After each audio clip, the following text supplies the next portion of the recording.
Sore, selamat pagi, siang, sore, malam, atau kapanpun kalian nonton video ini. Kali ini gue Aul, gue dari Magister Manajemen Keuangan, angkatan 211, kelas gue kelas A211. Nah, di sini gue bakal menjelaskan tutorial soal manajemen fungsional dalam bidang human resources. Nah, ini adalah konten presentasi dari tutorial ini. Jadi ada introduction, terus ada recruiting, interviewing, training dan uprising, compensation, dan terakhir itu pembahasan ujian. Oke, langsung kita mulai dari introduction. Nah, introduction itu adalah menjelaskan soal human resource on site. Nah, HR itu apa sih? Sebenarnya kalau HR itu proses dalam merekrut, melatih, menilai, dan mengkompensasi pegawai, dan mengurus keperluan kepegawaian, kesehatan, keamanan, dan keadilan dalam lingkungan pekerjaan. Jadi ada proses timbal balik antara employer sama employee juga. Jadi kita kita mengambil talenta terbaik. Selain itu kita juga harus mengurus keperluan kepegawaian mereka. Kalau kalian ingat yang Maslow itu kan ada 5 basic needs. Nah, kita juga harus memenuhi 5 basic needs-nya dari masing-masing pegawai seperti itu. Nah, tapi yang paling penting itu adalah empat kegiatan ini ya, merekrut, melatih, menilai, dan mengkompensasi. Nah, kegiatan di HR itu sebenarnya ada apa aja sih? Nah, bisa kita lihat di HR itu ada 9 proses dalam human resource seperti yang bisa kita lihat sendiri di slide. Jadi ada job analysis, labor need dan rekrut kandidat, pilih kandidat, orientasi dan training pegawai baru, kasih insentif dan benefit, uprising atau penilai kinerja, terus kasih wawancara, konseling pendisiplinan untuk di dalam perusahaan, terus kita training untuk mengembangkan manajer dan pegawai, dan terakhir kita buat engagement bagaimana si karyawan ini bisa emotionally attached to the company. Tapi gue juga mau ngingetin kalau misalnya di sini juga ada modul-modul dari Sudef juga, bisa kalian cek kalau misalnya ada yang kurang di video ini ya. Pertama, gue bakal membahas masalah rekrutmen. Rekrutmen itu, jadi rekrutmen itu memiliki beberapa tantangan yang paling menentukan, seperti kayak kita harus melihat posisi yang dibuka melalui workforce atau personal planning, terus kita bikin kandidat pool untuk pekerjaan yang ditentukan, kayak misalnya contohnya pekerjaan jadi auditor, kandidat poolnya, oh ini nih orang-orang yang bisa jadi ini, yang punya background serupa seperti itu. Terus yang ketiga, kandidat-kandidat yang ingin mendaftar itu juga dikasih form aplikasi dan kasih pre-screening interview, di mana sebelum ada tes kan juga mungkin bakal ada perusahaan yang ngasih interview sebelum masuk ke tes yang nomor 4 ya. Dan keempat, dikasih tes kayak background check juga, melihat apakah orang ini layak atau capable. Kayak misalnya kan ada beberapa hal yang bisa kita cek, seperti mengecek riwayat kriminal, mengecek riwayat kesehatan untuk beberapa pekerjaan yang ada di physical exam juga, seperti itu. Dan terakhir si HR itu memberikan keputusan untuk siapa sih yang layak untuk dikasih pekerjaan. Jadi seperti itu kalau di rekrutmen. Nah, terus yang kedua, interview. Nah, interview kan adalah salah satu komponen paling vital dalam memberikan pekerjaan ya, karena kita basically mau cari tahu sebenarnya orang ini capable di mana, bagusnya di mana, strength weakness seperti apa.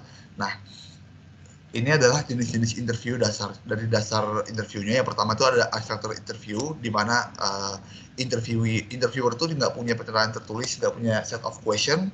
Jadi interviewer itu bisa bebas nanya apa aja. Nah, ini kurang direkomendasikan. Kenapa? Karena basicnya si interviewer itu bisa nanya apapun yang tidak berhubungan dengan pekerjaan, dan kadang-kadang bisa menghasilkan diskriminasi juga. Selain itu, proses interview itu juga nggak menjadi objektif, sehingga ya tidak direkomendasikan untuk melakukan unstructured interview. Nah, kebalikannya itu ada structured interview, di mana interviewer itu dikasih form-form yang berisi pertanyaan yang terstruktur. Jadi ada pertanyaan-pertanyaan yang memang didesain atau dispesify untuk buat pekerjaan tertentu. Nah, itu sebenarnya kita bisa pakai structured interview. Dan metode-metode interview itu sebenarnya juga ada yang one on one, ada yang pakai computer assisted, atau ada juga yang pakai interview forum. Jadi ada satu orang yang nanya, kandidat itu gonta-ganti nyebutin ide-ide seperti apa, seperti itu. Untuk lengkapnya bisa kalian cek di modul ya. Dan gimana sih caranya biar interview itu tidak ada diskriminasi? Jadi mungkin kan kalau misalnya orang mikir, wah ini kayaknya kok HR begini ya, kok kayaknya gue diskriminasi ya. Nah, ini tips buat menghindari diskriminasi sebagai interviewer. Nah, pertama, kita memberikan pertanyaan yang berfokus pada objektif atau pekerjaan yang ditawarkan. Jadi, pertanyaan itu jadi interviewnya bakal lebih on point, lebih jelas juga, dan lebih gak time consuming, jadi ya bisa dapat semua informasi yang dibutuhkan dalam waktu yang cepat. Terus yang kedua, menstandarisasi administrasi wawancara. Jadi, untuk ini kita bisa punya standar masing-masing kayak SOP tertentu untuk melaksanakan interview. Dan yang terakhir, yang paling penting menurut saya adalah menurut gue adalah kita pakai beberapa wawancara untuk menghindari bias dan diskriminasi. Jadi untuk menghindari bias sendiri kan ya pasti kita udah hidup di era modernisasi di mana hal-hal seperti glass ceiling untuk minoritas dan perempuan itu harus dieliminasi. Jadi salah satu cara untuk mempromot cara untuk menghabisi glass ceiling itu ya pakai beberapa wawancara untuk menghindari bias seperti itu. Terus ada training. Nah, training itu ada dua tahap sebenarnya, ada onboarding sama training biasa. Nah, kalau onboarding itu adalah training yang diberikan untuk para pegawai yang baru masuk kantor. Jadi kayak dikasih cara-cara hal-hal basic things, how to run things. Misalnya kayak kalau dulu gue pernah pengalaman magang di salah satu kantor akuntan publik, gue itu diajarin cara pakai time card buat absen, cara untuk reporting control seperti apa, jadi kenalin untuk work life culture-nya seperti apa perusahaan yang gue datengin itu. Nah itu kayak onboarding. Jadi kayak seenggaknya anak-anak ikut onboarding, oh ini loh kantor di tempat gue magang. Nah sementara kalau training itu sebenarnya dia mirip ya, cuma kalau training itu mungkin lebih ke arah teknikal juga, kayak ngasih teknikal atau mungkin aja trainer kayak capacity building yang dikasihkan di dalam perusahaannya juga. Jadi kalau misalnya selama udah bekerja, dan training itu juga sebenarnya selain bisa meningkatkan skill, bisa mempermudah pekerjaan juga, dan ya itu juga intinya sih bisa ngasih bonding ya, atau sense of belonging dari si pegawai kepada kantornya. Nah, bagaimana sih caranya kita untuk menilai apakah training yang diberikan itu sudah efektif? Nah, ada metode namanya EDI 5-step training process. Jadi pertama itu adalah kita analisa kebutuhan trainingnya dia.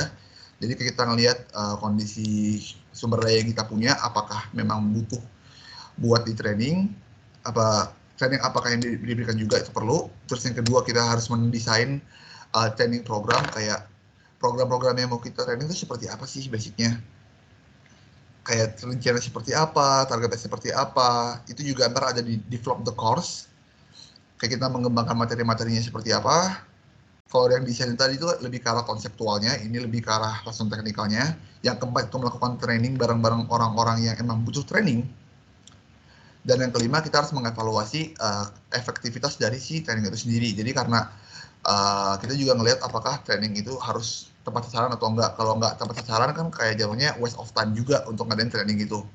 Waste of time di HR untuk menyiapkan training, dan waste of time untuk di para peserta yang mengikuti training. Jadi seperti itu untuk EDI. Kemudian ada appraising. Nah, appraising itu adalah bentuk evaluasi.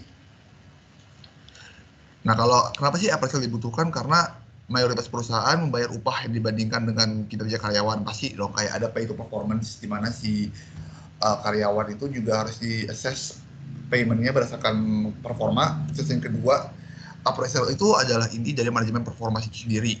Jadi kayak salah satu komponen paling penting. Jadi kalau contoh di kantor tuh kayak ada KPI atau Key Performance Index. Nah, itu contoh dari performance appraisal. Terus yang ketiga, manajer dan subordinate itu dapat mengkoreksi atau memperbaiki kekurangan yang sudah ada. Jadi misalnya kalau sistemnya kurang efektif, atau orang itu mungkin kurang efektif, nah kita bisa lihat, oke nih orang kurangnya di mana ya? Apa sih yang bisa ditingkatkan? Kayak dulu kalau pengalaman gua di kantor, dulu pasti salah satu appraising methodnya itu adalah ngeliat dari percentage of completion. Jadi kita ngeliat, oh ini udah nyampe nih target bulanan yang ditentukan. Oh yang ini belum, mungkin kita bisa ningkatin apa sih, mengurangi workload-nya dia biar targetnya bisa tercapai seperti itu.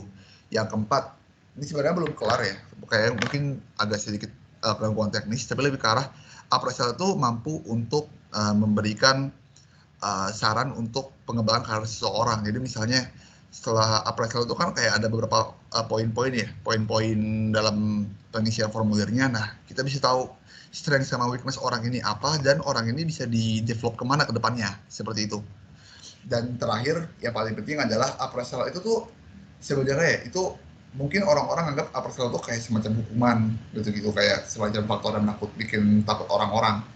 Tapi appraisal itu juga dapat membantu karyawan kalau misalnya karyawan itu butuh training. Kalau misalnya pekerjaannya dia tuh nggak bener lah, atau misalnya ada yang kurang sesuai, nah itu kadang-kadang bisa dibutuhkan training dari hasil appraisal. Nah, tugasnya HR itu juga kayak menyampaikan gimana caranya appraisal itu bukan seperti hukuman juga gitu loh. Dan kadang kan ada dua skenario di mana kalau misalnya seseorang itu mengalami penurunan kinerja. Pertama, kalau misalnya skill yang dibutuhin kurang fit dan dia emang masih well motivated. Nah, kalau kondisinya kayak gitu, kita bisa kasih dia training kayak misalnya contohnya basicnya kayak kalau dulu tempat gua gimana caranya untuk baca kitab undang-undang pajak. Nah, seperti itu misalnya. Atau kondisinya adalah ketika kalian punya karyawan yang udah experience-nya bagus, kinerjanya bagus, tiba-tiba ngedown. Nah, itu juga bisa dikasih saran untuk ngasih konseling, di mana konseling itu bisa identify masalah-masalah apa sih yang kena sama nih orang gitu loh. Kita bisa ngasih solusi apa ya untuk memperbaiki kinerja orang itu, seperti itu. Jadi appraisal itu jatuhnya kayak hal yang bisa membantu karyawan lebih tepatnya. Oh, nah seperti itu.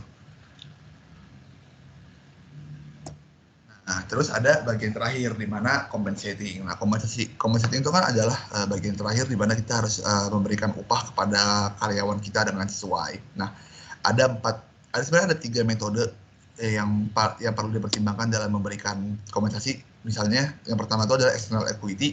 Kita membandingkan kompensasi yang didapat oleh jabatan yang sama di perusahaan yang berbeda. Jadi maksudnya adalah kalau gue kan dulu di konsultan pajak, jadi konsultan pajak A, B, C, D, terus ada posisi yang serupa, ya gue nggak bisa sebutin posisi gue apa dulu. Di posisi gue, kita ngelihat apakah ada perusahaan lain yang bikin posisi serupa. Nah, itu dibandingin jabatan ininya, payment based on the position.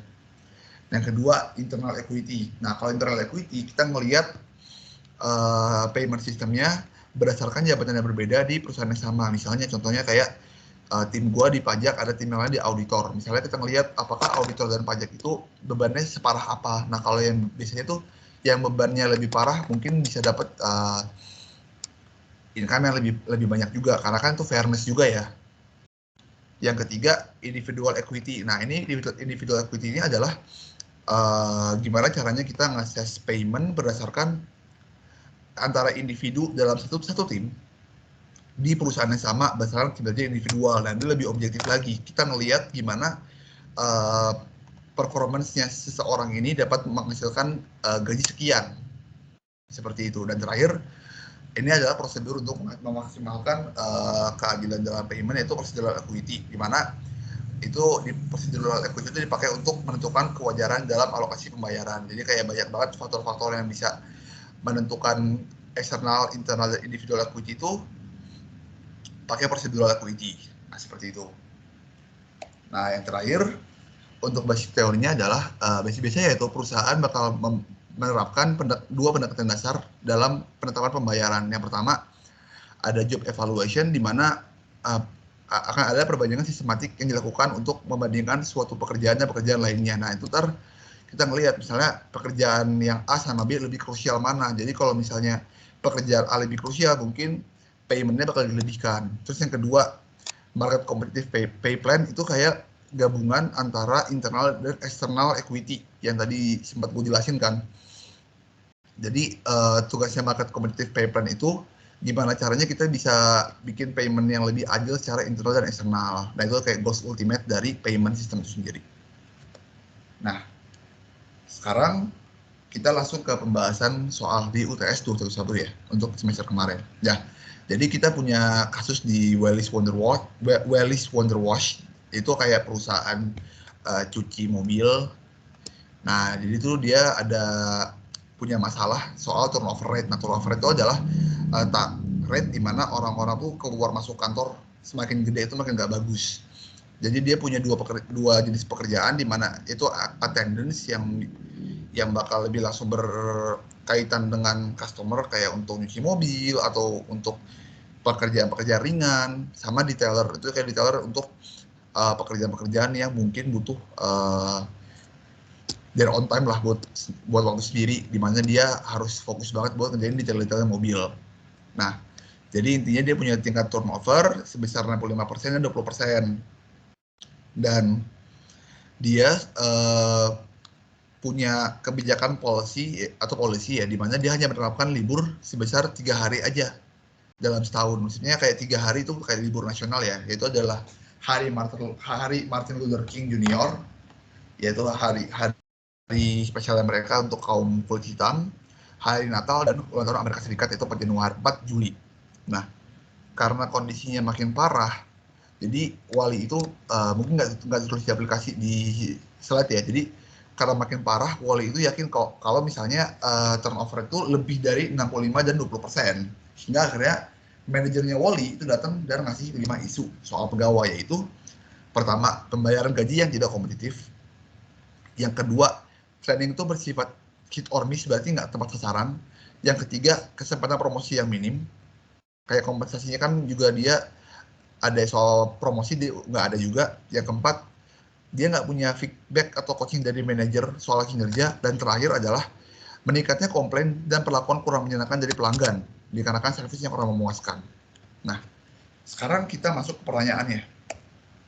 Nah, berdasarkan permasalahan yang dapat diidentifikasi, tentukan 5 inisiatif dalam bidang HR dan berikan penjelasan mengenai 5 inisiatif tersebut akan mengatasi masalah yang ada. Nah, jadi kita disuruh untuk bikin 5 inisiatif bidang HR. Nah, kalau misalnya kalian mengerjakan soal-soal seperti ini, kalian jangan terlalu terpaku untuk pakai metode tertentu ya, tapi kalian harus fokus ke 5 masalah yang ada di Wallace Wonder Wash. Yaitu pertama, pembayaran yang tidak kompetitif. Yang kedua, trainingnya hit or miss atau nggak tepat sasaran. Yang ketiga, kesempatan promosinya kecil. Yang keempat, nggak ada feedback atau coaching dari karyawan. Buat karyawan, yang kelima itu adalah meningkatnya komplain dari pelanggan. Nah, kalian masih fokus di sini nih, di 5 masalah yang ada. Karena bukan ke inisiatif yang ada. Kenapa? Kalau misalnya kalian terlalu fokus untuk inovatif HR itu sangat-sangat banyak loh. Kalau misalnya kalian terlalu fokus di situ, kalian bakal running out of time dan nggak bakal terjawab juga dengan benar. Nah, kalau gua jawabnya seperti ini. Oke, kita bahas satu-satu ya. Kita bisa ngeliat pertama permasalahan pembayaran gaji yang nggak kompetitif. Nah, kita lakukan riset mengenai pembayarannya itu, kita tadi gue sebut itu external equity. Jadi kita ngelihat posisi untuk detailer sama appraiser attendance itu gaji di pesaing itu seperti apa sih pembayarannya, apa yang ditawarkan. Nah, itu untuk si external equity. Dan kita juga harus memastikan kalau itu lebih komprehensif dan lebih kompetitif. Jadi kayak kita pakai Glassdoor. Jadi kayak Glassdoor itu adalah platform di mana kita bisa nge-review pekerjaan dan employer juga. Kita bisa ngeliat rentang gaji yang diberikan berapa, pengalaman kerja seperti apa, itu seperti itu. Terus kedua yang gue sorotin adalah soal insentif non finansial seperti kayak libur. Tadi kan disebutin ya kalau misalnya si Wallace Wonder Wash itu cuma menerapkan 3 libur doang. Pertama hari Martin Luther King, yang kedua hari Natal, yang ketiga itu hari ulang tahun Amerika Serikat. Nah, mungkin salah satu penyebab kenapa si pegawainya Wallace itu tidak termotivasi gara-gara mungkin workload-nya dia terlalu tinggi, terlalu lama, gajinya kurang kompetitif, dan nggak ada insentif non finansial kayak cuti gitu-gitu. Nah, itu juga bisa jadi sorotan untuk Wally juga dalam memperbaiki urusan gaji yang tidak kompetitif. Terus yang kedua, training itu sifatnya hit or miss. Jadi kita bisa mengevaluasi training yang ada. Kita bisa mengasumsikan kalau hit or miss biasanya itu trainingnya outdated guys. Jadi kita bisa bilang kalau trainingnya itu belum update. Jadi kita mesti mengevaluasi metode training yang ada. Kita bisa pakai AD approach tadi ya, yang tadi gue sebutin. Atau kalau misalnya kita pengen kayak kita ngelihat, wah trainingnya udah out of date nih, terus dokumentasi trainingnya udah nggak lengkap, ya udah kita bisa aja nih undang coach berpengalaman. Jadi kayak coach itu posisinya adalah kayak orang luar yang punya insight soal industri. Kayak misalnya kan untuk industri cuci mobil mungkin ada juga orang-orang yang lebih expert. Nah dia itu bisa mengevaluasi metode training kita. Kayak kita bakal ngasih sistemnya adalah kita bakal ngasih pendapat dia ke coach. Coach itu bakal nanya itu gimana, gimana tahapan-tahapan yang udah ditempuh, dan coach itu bisa memberikan saran ke kita juga. Jadi ada timbal balik yang bagus dari meng-hire coach. Terus yang ketiga, nah kesempatan promosi yang minim. Bisa kita lihat di Wally itu kan cuma ada 2 level ya, manajer sama staff.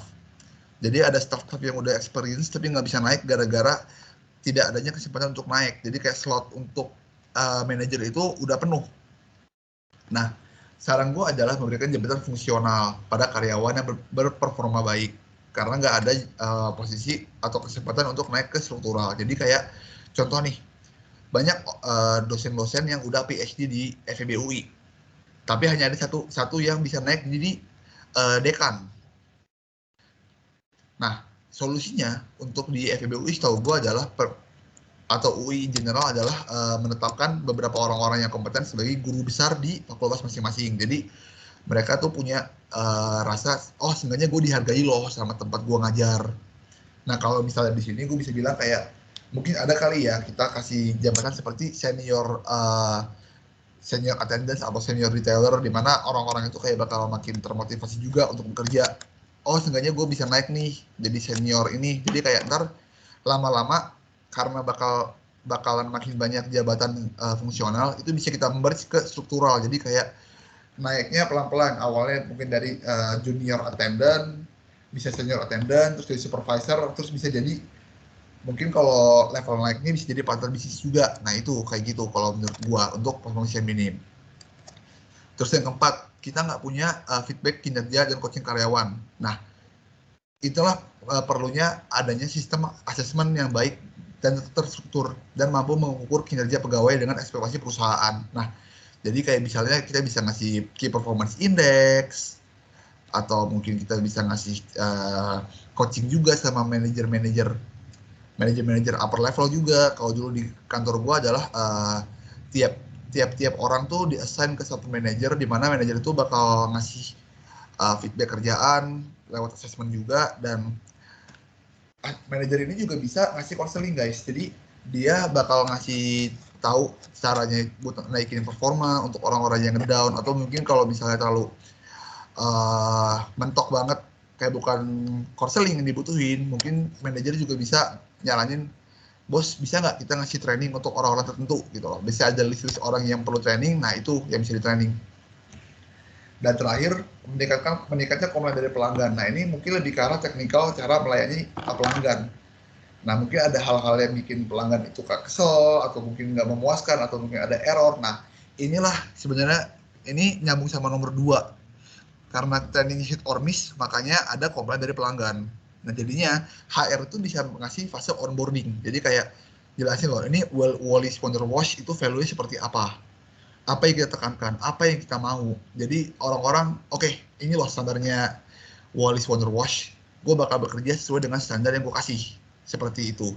Dan kita juga bisa ngasih core training kayak bagaimana caranya untuk menghadapi pelanggan, untuk kayak attendance itu kan dia yang tipikalnya lebih langsung ya berhadapan dengan pelanggan, sehingga mereka harus butuh dong cara untuk menghadapi pelanggan. Jadi kayak mungkin kan gue bisa mengasumsikan kalau karyawan itu keluar gara-gara dia nggak kuat mental buat ngadepin customer yang rese. Nah itu bisa tuh dikasih training untuk cara menghadapi pelanggan. Jadi kayak gitu. Dan sebenarnya gue mau menekankan di sini, jawaban untuk kayak case tadi seperti ini bukan lebih ke arah nyari benar atau salah, tapi lebih ke arah kalian bisa ngasih reasoning yang kuat apa sih jawaban kalian. Nah, karena gue mau kasih tahu aja kalau misalnya di MM sendiri ya yang paling penting adalah reasoning yang kuat. Jadi kayak kalian percuma kalau yang ngomong gede-gede tapi kalau nggak ada argumentasi yang mendukung itu seperti apa tuh percuma banget. Jadi mendingan kalian coba bikin satu jawaban yang menurut kalian tuh masuk akal untuk dijalanin dan reasoningnya kuat. Jadi kayak gitu. Oke. Nah, Sekian dari gua, makasih banget yang udah nonton. Kalau misalnya ada yang mau ditanyakan soal video-video ini, bisa email gua di sini, atau Instagram atau WA gua juga bisa. Jadi terima kasih untuk menonton, dan jangan lupa ya untuk ngecek-ngecek modul-modul dari tutor yang lain. Terima kasih.